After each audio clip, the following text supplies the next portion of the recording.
Lá vou eu contar para vocês como foi que eu vivi neste segundo semestre de 2022.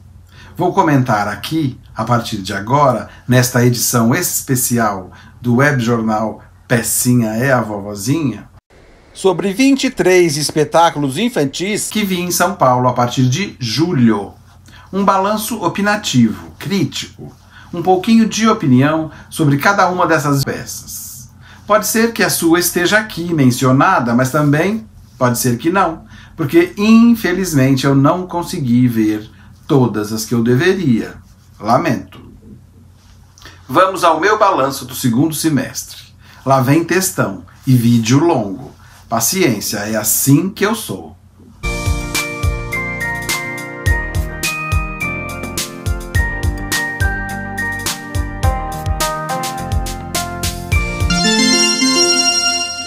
De algumas peças vou falar um pouco mais do que de outras, normal.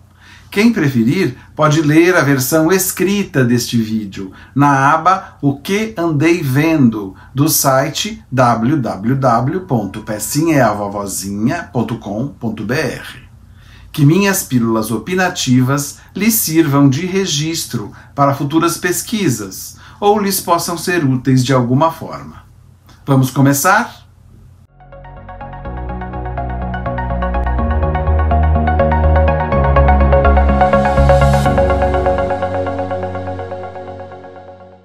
O Muro de Sam.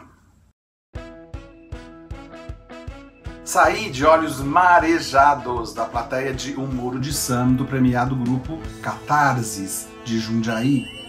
Também pudera. Além de o grupo ser formado só por talentos inegáveis, a equipe criativa era de primeiro time. Dramaturgia de Rena de Faria, direção de Thaís Medeiros, trilha sonora original de Dan Maia, cenografia e luz de Marisa Bentivenha e figurinos de Marichilênia Tsevskis. Tudo impecável, de emocionar mesmo. No elenco, Aline Volpe, Ana Paula Castro, Marcelo Peroni e Vladimir Camargo nunca estiveram tão integrados, tão sintonizados. Cada um deles acertou no tom de seus personagens de uma forma comovente. A peça fala de um menino que quer erguer um muro em seu quarto para se separar do irmão. Ao mesmo tempo, ele enfrenta o drama de ver sua escola fechada por causa da ganância capitalista. As duas histórias, paralelas, transcorrem harmoniosamente, surpreendendo a plateia com diálogos potentes e um ritmo frenético de ação. Todos os muros famosos da história universal aparecem também na trama, que nunca se rende à chatice do didatismo. Ao contrário, nos encanta pela leveza e por carregar nas tintas da imaginação. Pluft, o Fantasminha.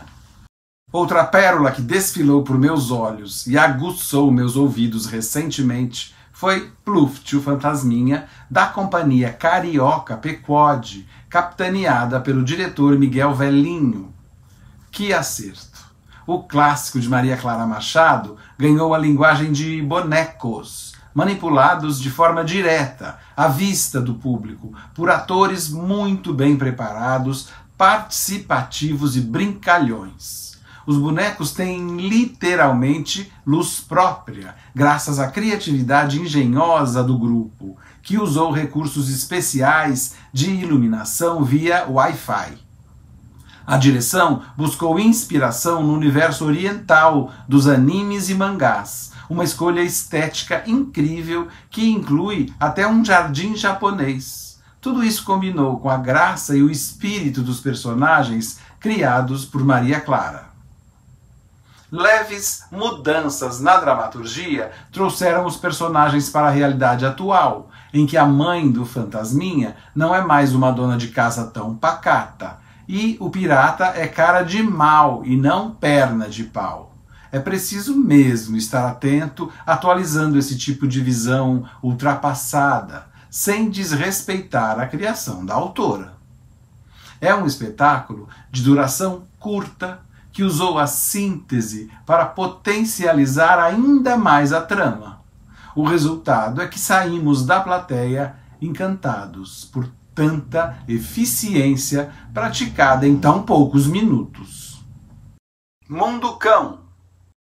Grata surpresa foi conhecer a faceta de dramaturgo infantil do ator e humorista Williams Mezzacapa, que você provavelmente conhece do teatro de horário noturno e do portal de humor Embrulha pra Viagem. Ele recentemente passou a realizar também seus solos de stand-up, pois Williams escreveu Mundo Cão, além de atuar e também dirigir ao lado do craque Pedro Garrafa. É uma deliciosa comédia, em que quase todos os personagens são cachorros de diferentes raças, quase porque há também uma gata manhosa e encrenqueira. Estão todos num hotelzinho pet, porque seus donos viajaram para o Réveillon. O medo desses animais domésticos é a hora dos fogos da virada, uma das crueldades maiores na vida dos pets. O texto é divertidíssimo, muito bem escrito, provocando gargalhadas de identificação na plateia quando os cães falam sobre seus donos, claro. Engenhosidade notável na cenografia de Paula de Paoli, que faz o ambiente recluso de um canil cheio de grades virar um caminhão em movimento pelas estradas.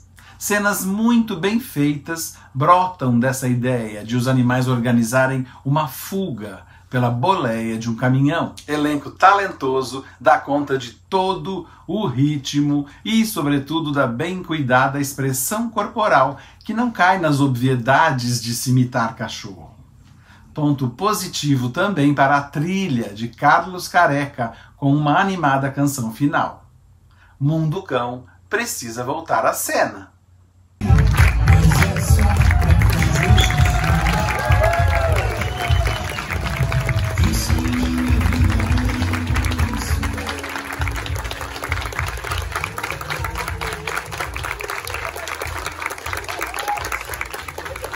A Futura Rainha.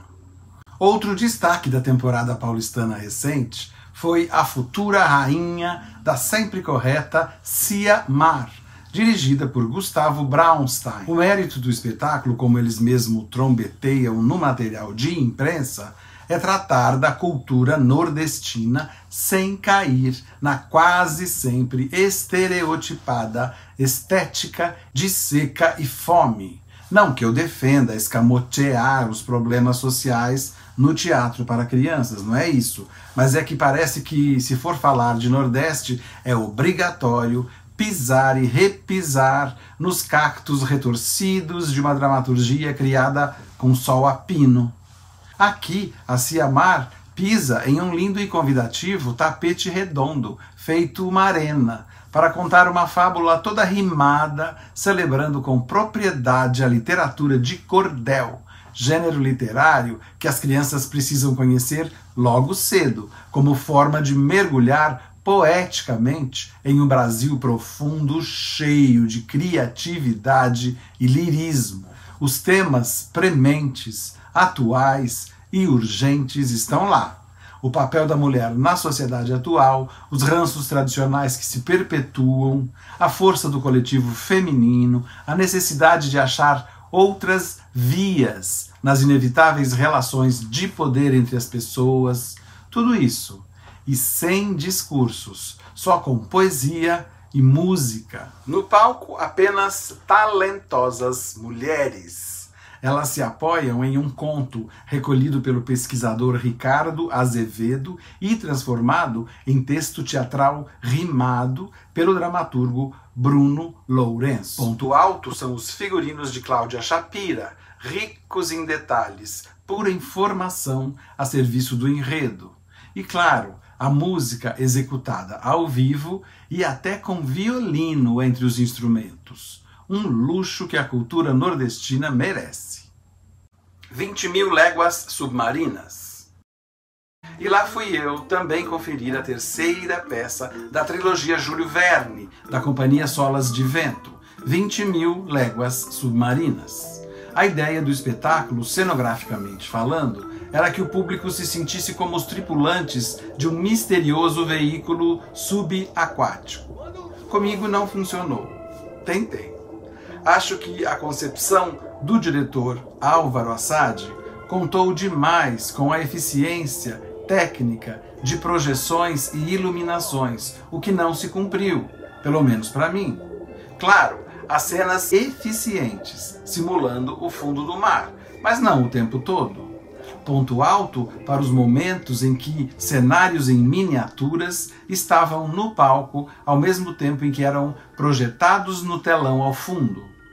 As crianças se intrigam com os efeitos e se encantam com as possibilidades de expressão no palco. Trilha incrível de André Vac e figurinos divertidos de Renato Bolelli e Viviane Chiritani. Mas para mim o que vale mais que tudo em 20.000 léguas submarinas é a linguagem de palhaçaria muito bem praticada em cena por André Schulli, Bruno Rudolph e Ricardo Rodrigues. Nada como um bom e velho número de trapalhadas clownescas. O Pequeno Príncipe. Um musical caprichadíssimo desses de encher nossos olhos foi O Pequeno Príncipe, que encantou não só quem já era fã desse livro que nunca deixa de ser best-seller mundial desde o século passado. Para mim, o que mais ficou na memória foi a grandiosa composição da Raposa, feita pela atriz Luciana Ramanzini. Voz, canto, expressão corporal, emoção, graça, tinha tudo isso naquela inesquecível raposa que me cativou. Emaranhada.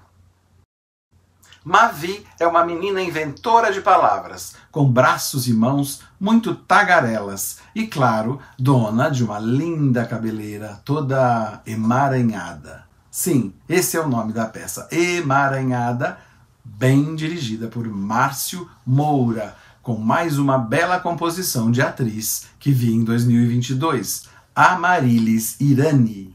Só achei que ela poderia ter interagido um pouco mais com o belíssimo cenário de Raquel Tel.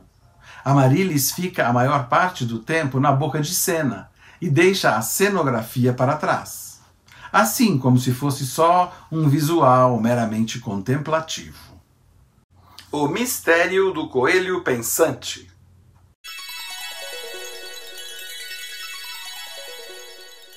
Vi ainda mais uma adaptação da obra infantil de Clarice Lispector pela companhia Los Lobos Bobos, desta vez O Mistério do Coelho Pensante. O trunfo da direção artística de Marco Lima foi juntar e explorar dois experientes intérpretes, Carol Badra e Paulo de Pontes. Eles são da estirpe desses artistas completos que sabem dominar a plateia mirim com graça e talento. Foi o que fizeram, despejando sobre nós 50 minutos de uma história bem narrada, interações efusivas, mistérios plantados, canto afinado e humor calculadamente espontâneo. Gigantes modernistas. A caprichada homenagem do grupo Pia Fraus ao centenário da Semana de Arte Moderna ganhou o nome de Gigantes Modernistas. Tudo embalado com canções contagiantes de Chiquinha Gonzaga. Foi uma verdadeira festa para todos os nossos sentidos. Os principais representantes do modernismo brasileiro, bem como suas telas mais conhecidas, ganharam o vistoso formato de bonecos infláveis, tamanho gigante. Foi lindo vê-los em ação, com muito apuro técnico dos manipuladores e um festival de cores vivas explodindo diante de nós. Avá, tecendo fios de ouro. Da companhia Quatro Ventos, atuando há quase 12 anos na fervilhante periferia de São Paulo, fui ver Avá, tecendo fios de ouro.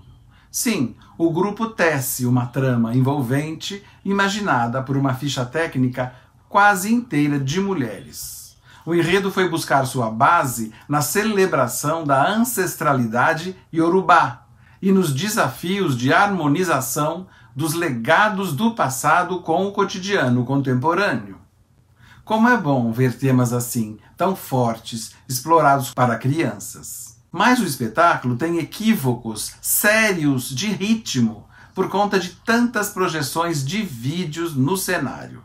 Tudo para em cena para que a plateia contemple cenas pré-gravadas. Isso emperra a narrativa e cansa. Pena. Avós.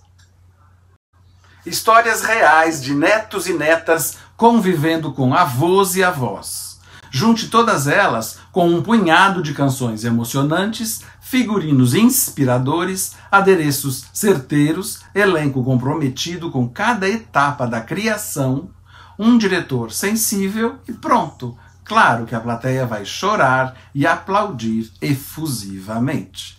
Assim foi Avós, com concepção e direção geral de Gira de Oliveira, que eu vi num espaço especialíssimo do Museu da Imigração, com a companhia Lúdicos de Teatro Popular. Saí emocionado e com a sensação de que não era só teatro infantil. Aqueles avós em cena estão mais para bisavós das crianças que estavam na plateia, mas e daí? A voz da companhia Lúdicos, com seu passeio geracional por memórias, saudades e afetos, é teatro para todos, para todas as idades. É teatro e pronto. Que também faça muitas e muitas temporadas. Vera que vê o mundo. A engenhoca no meio do palco fez de Vera que vê o mundo, novo espetáculo da companhia Linhas Aéreas, uma brincadeira movimentada, cheia de surpresas, reviravoltas, ginásticas, sobe e desce, estica e puxa, cai e levanta, esconde-esconde, enfim, tudo de que é composta a rotina imprevisível de nossa vida. Essa companhia é craque nisso. A dramaturgia, afinal, rima com acrobacia. Então, por que não as casar? É como se a estrutura da história estivesse a serviço da estrutura da cenografia, e vice-versa. 5 metros de altura para as subidas bem arquitetadas das atrizes Ziza Brizola e Patrícia Rizzi. 5 metros de altura para os voos de imaginação do autor Paulo Eduardo Lopes e do diretor Leopoldo Pacheco. Foi assim, e eu vi. Animais do Encantado. A Companhia Farnel de Artes pôs em cena 3 caipiras falando de Animais do Encantado, que também deu título à peça, rica em prosódias, sonoridades, máscaras, adereços, palhas, panos e lendas. Esse tipo de espetáculo de compadre e comadre não pode sumir nunca das grades de programação dos teatros. A cultura brasileira é rica em fábulas que não podem ser esquecidas. Animais de todo tipo ensinando coisas da vida. É muita sapiência, como dizem os caipiras da Farnel.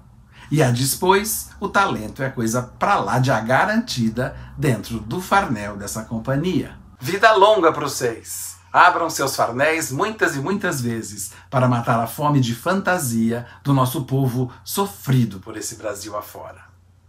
Diário de Pilar na Grécia. Em agosto, Diário de Pilar na Grécia chegou do Rio carregada de prêmios.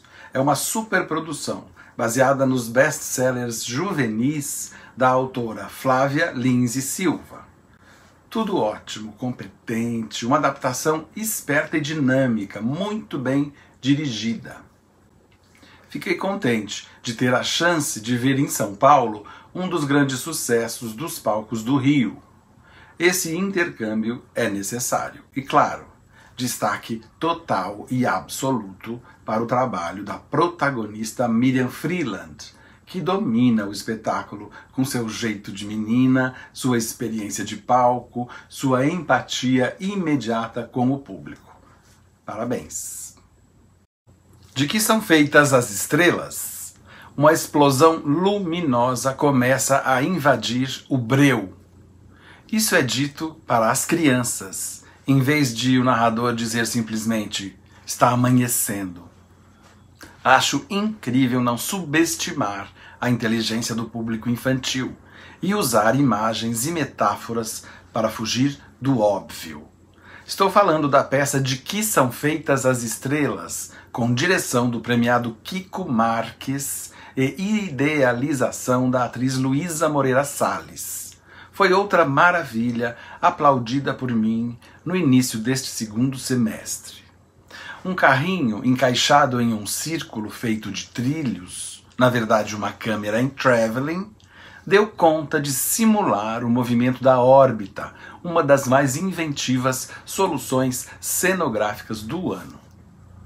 E o tema do espetáculo é forte e necessário: o preconceito que durante muito tempo vitimou uma jovem cientista, não valorizada no universo machista das pesquisas científicas. História real da vida da inglesa Cecilia Payne. Que venham novas temporadas. O universo inteiro é dançante. Conferência dos Monstros. A veterana e premiada Carla Candiotto, que brilhou no primeiro semestre com Momo e o Senhor do Tempo, e voltou recentemente com nova versão de seu bem-sucedido Os Direitos da Criança, assumiu ainda a missão de comandar um musical super produzido, Conferência dos Monstros, em junho e agosto.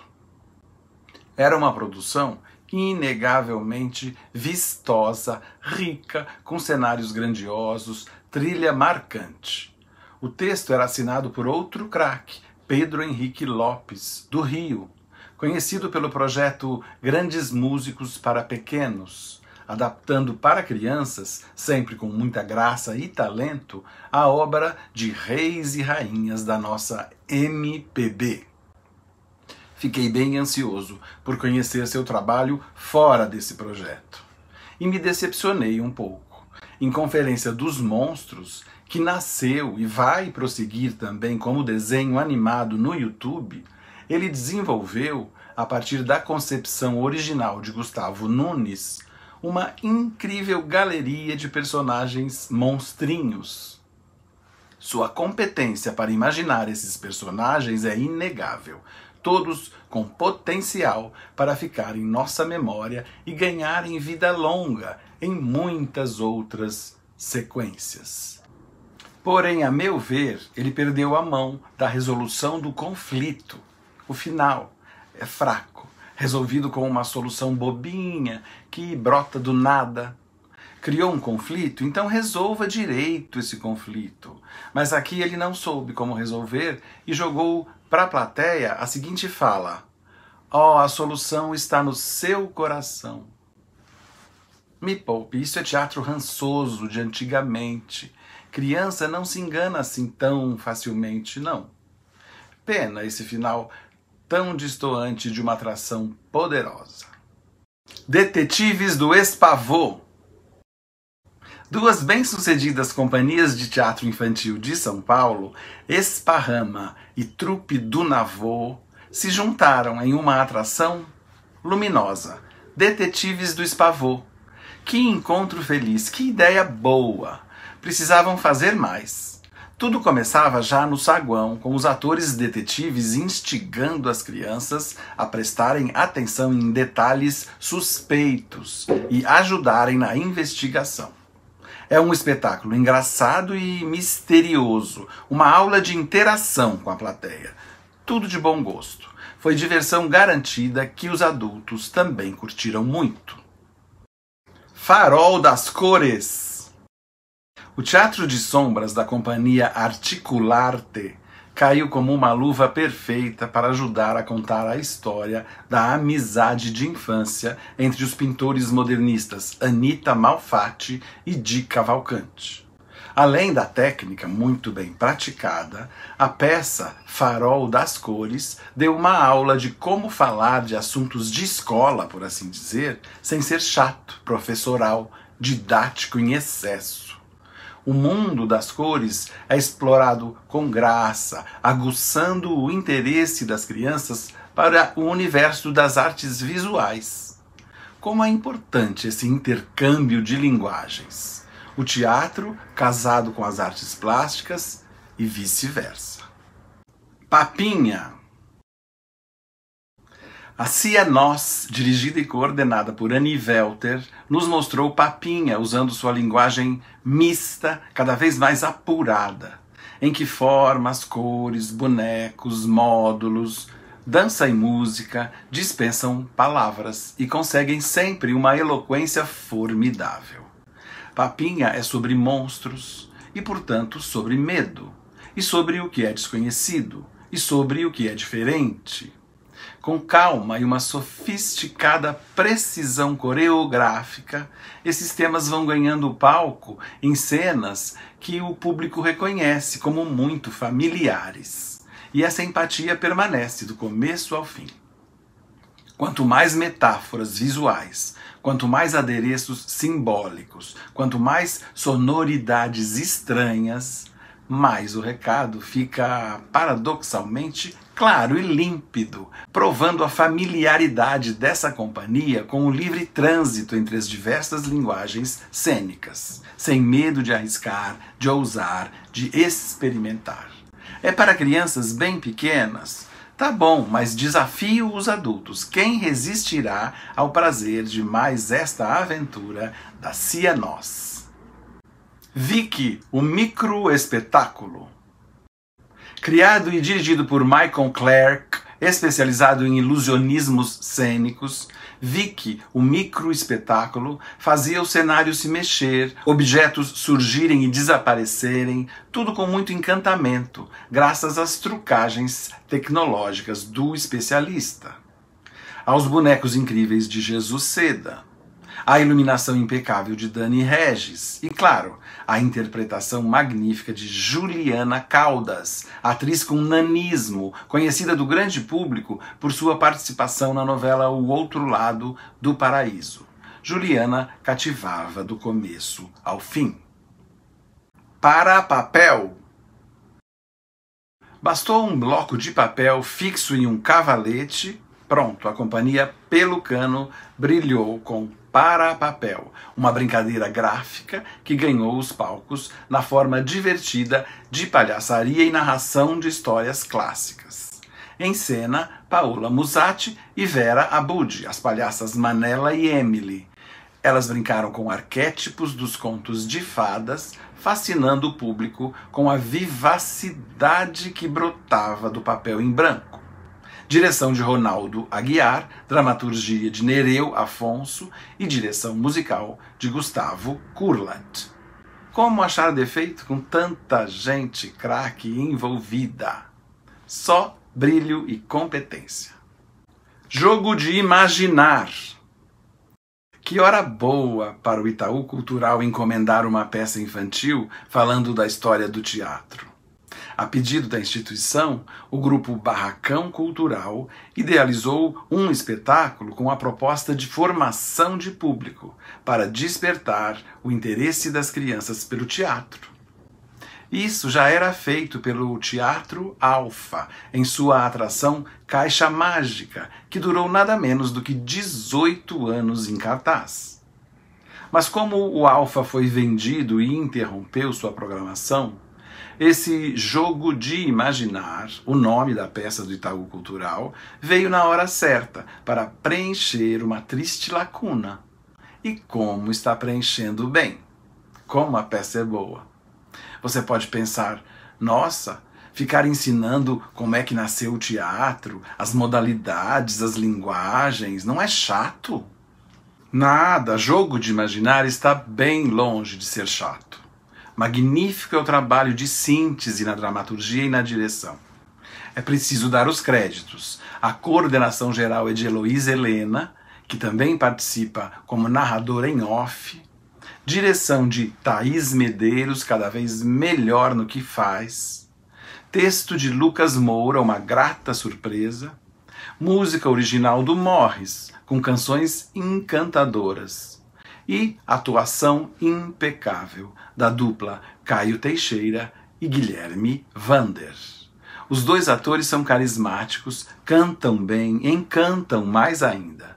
Mas o trabalho de Guilherme Vander nesta peça se destaca. É um primor digno de nota. Ele tem de fingir que não é ator e nem sabe o que é teatro, sendo ao mesmo tempo um personagem ator. Conversa com a plateia de um jeito empático, nos tons certos. Enfim, Guilherme Vander foi um acerto para o papel do protagonista Eulindo. Como é gostoso ver um intérprete brilhar em cena, sem histrionismos nem estrelismos. Fique de olho que a peça volta em janeiro. Gongorê. O último infantil que eu vi neste semestre, e portanto no ano, foi este Gongorê, uma narração de histórias de avô para neto. Acho que não foi por acaso deixá-lo para o fim. Eu sabia que seria pura emoção e um jeito muito singelo e significativo de terminar o ano. Como é essencialmente teatral ouvir um avô contando histórias na cadeira de balanço. Celso Frateschi, este grande homem de teatro, cinema e televisão, sabe tudo dessa essência narrativa que compõe a mais pura e genuína arte cênica. Ele leva seu neto de verdade para o palco, Miguel Abate, e faz uma leitura encenada da história de um pombo-rei e de um caçador obstinado. Além de tudo, canta tão lindo para o neto. Há 2 músicos em cena, marcando a cadência de toda a narração com uma competência de arrepiar. Linda é a cena em que o avô relaciona um a um os animais que o caçador persegue. Vira música nos nossos ouvidos graças aos 2 instrumentistas ao vivo.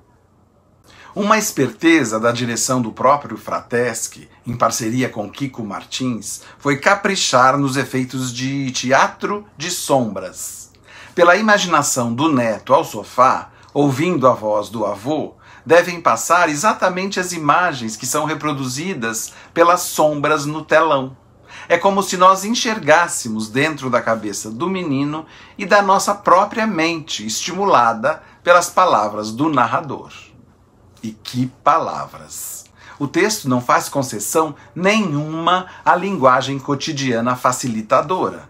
É pura literatura, sentença por sentença, objetos diretos e indiretos, pronomes bem colocados, voz ativa, voz passiva, elipses e aliterações.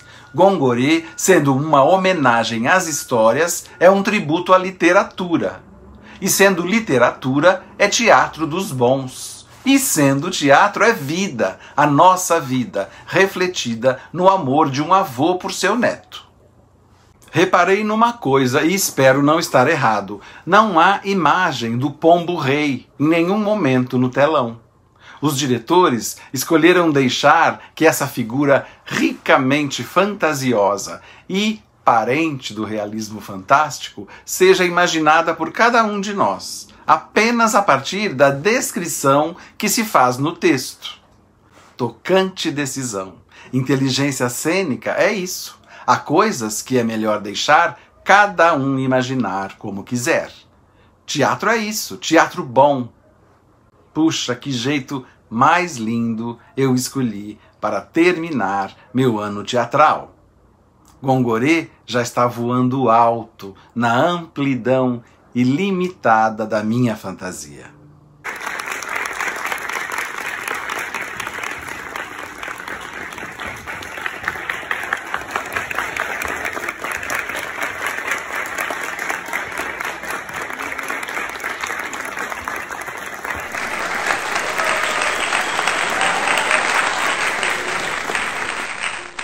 E foi assim que se passou a minha vida neste segundo semestre de 2022.